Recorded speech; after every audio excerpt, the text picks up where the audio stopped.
I have written my fair share of fanfiction, and none of you will ever see it because I published it under an anonymous username to preserve my squeaky clean public image. Or I don't know, maybe you have read it and you just don't know it was me. Let that haunt you for a while. Today we are going to talk about a 2-player romantic tabletop RPG called Starcrossed. The best way I can describe it is that if you enjoy reading or writing fanfiction, this game lets you play fanfiction. DriveThruRPG sponsored this video, which means they paid me to choose a title from the site and share it with you. DriveThruRPG is the largest online marketplace for RPG materials. They have over 10,000 titles, both from big name publishers and from indie creators like Bully Pulpit Games, the publisher that created Starcrossed. This is a great time to go check out DriveThruRPG because you can use my code to get a discount on your purchase, whether or not that purchase includes Starcrossed. This game isn't so much about role-playing romance as it is about role-playing romantic tension. It's about forbidden love. Your characters have caught feelings for someone that they really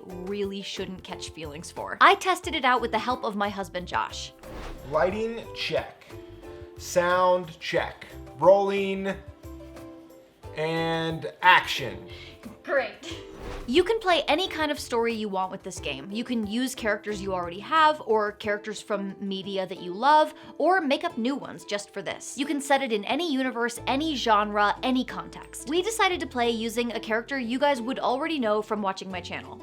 Me as Edith, the matchmaker, and you as, do you want to be a noble or do you want to be a prince? I want to be a prince. Okay, so you're a prince. Prince Bastion. Okay. The premise we settled on is that the king has hired Edith to find his son a fitting royal match, but instead, Edith and the prince fall in love. You start by filling out your character sheets. They're short with just 5 questions to answer and then a series of moves that you can choose from while playing. There are 2 roles that the 2 characters need to fill. The way this game is played, one person is the lead and one person is the follow. The lead takes the first move each round and the follow ends the round. Neither person is like in control. It's just a role, it's just which role you're filling. Can you guys settle down?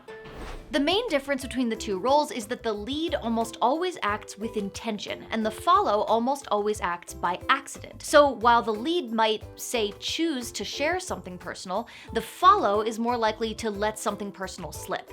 You do get to choose what is your most attractive feature.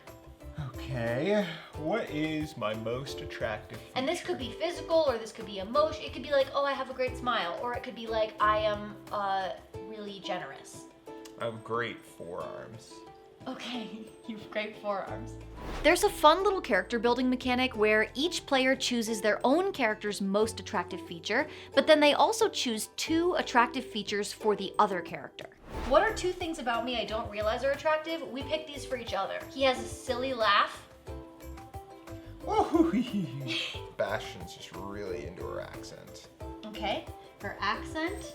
And of course, you have to identify what's stopping them from acting on their feelings. If there are no consequences for getting together, then there's no tension. My father wants me to marry into royalty. If she acts on her feelings, she fails her job. Once you have your sheets filled out, you are almost ready to play. The last things you need are the tower and the scene cards. Instead of relying on dice, this game relies on a Jenga tower, a concept that originated with the horror game Dread. But instead of dying when the tower falls, your character acts on their feelings, triggering the epilogue and ending the game. This means that, like any good slow burn romance, the majority of the story lives in that feeling of unfulfilled longing. Before the game starts, each player draws 3 bricks, so you start off with a tower that's already a little unstable. And finally, there are scene cards. So there are 8 scenes which are on these cards, and we will play through each scene. Either the game ends when we finish the final scene, or it ends when the tower falls. I hand wrote ours on index cards because our printer is on the fritz, but there are printable cards included with the PDF. Each has a short phrase that's used to prompt the scene. How you interpret that phrase is completely up to you. Next scene. A little embarrassment.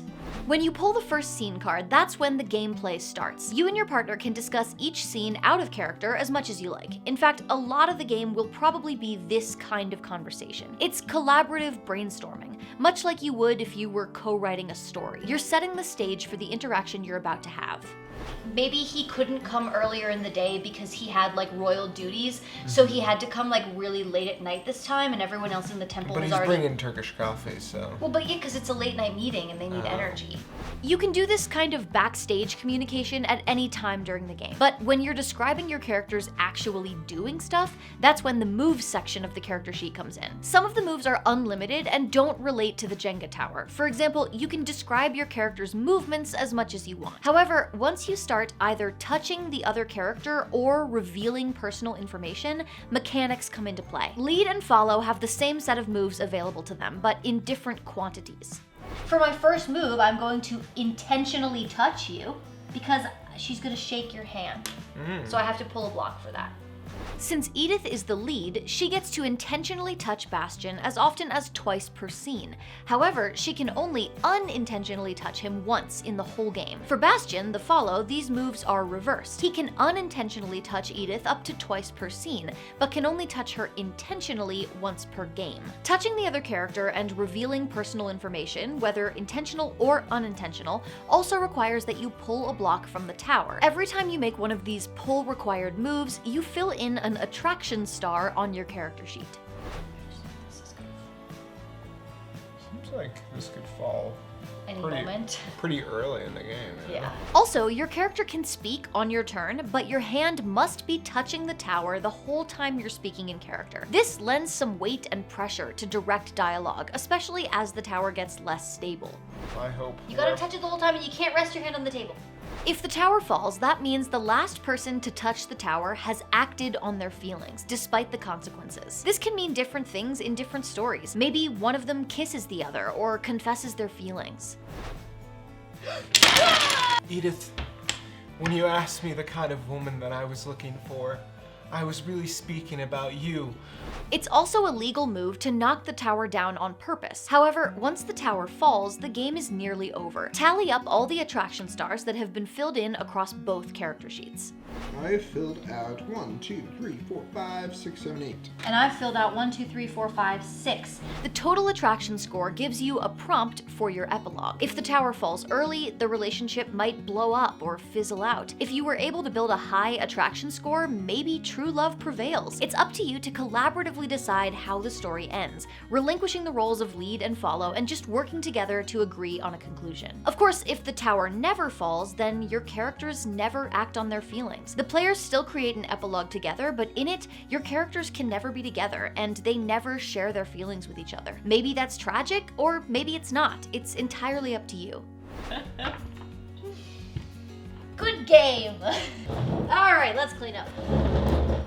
Obviously, this game is not going to be for everyone. The mechanics are lightweight and really lean on the players being able to commit to the roleplay. In my opinion, this game will work best for people who write or read romance, be that in the form of fanfiction or romance as a published genre. Also, even though the game utilizes the X card as a safety tool to allow either player to indicate discomfort, I think it could be a little awkward to play with someone that you don't know very well. There's a certain level of vulnerability associated with even fictional intimacy played out between two people. If you're the kind of person who has co-written fanfiction with friends or done one-on-one romantic text-based roleplay, this game is probably going to be your jam. Josh would be the first one to admit that this really isn't his kind of game. Our session had a bit of a silly tone, which can be fun too, but I think can also prevent you from getting real emotional depth out of a story like this. This isn't part of the rules or anything, but while I was reading through this game, it occurred to me that this could also be a really useful system of prompts for writing romance. I don't know if any of you have been deep enough in the fanfiction community to remember those live journals where shipping communities would provide